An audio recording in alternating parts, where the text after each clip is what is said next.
Mass sexual assaults on NYE in Milan.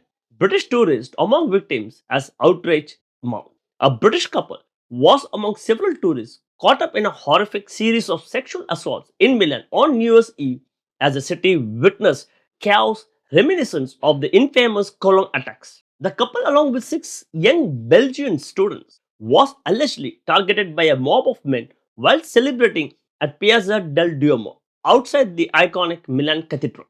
The group had gathered to enjoy the fireworks display when they were surrounded by dozens of men, some wearing balaclavas, who shot fireworks into the crowd. The tourists, feeling unsafe, attempted to leave, but were suddenly confronted by a mob of 30 to 40 men.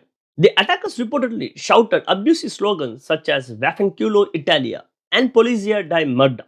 One of the Belgian students, Laura, described the terrifying moment, saying, "That's when we were touched on our bodies, on our clothes, and some of us, including myself, inside our clothes." 3 out of 4 girls were sexually assaulted.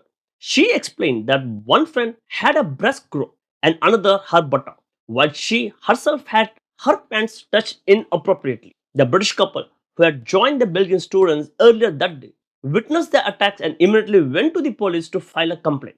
Milan prosecutors have opened an investigation into allegations, though they are still working to determine if the couple's assault was carried out by the same group of men involved in the attacks on the students. The assault bears striking similarities to the notorious events in Cologne on New Year's Eve 2015-16, when hundreds of women were sexually assaulted by a large group of men during celebrations near the city's main train station and cathedral.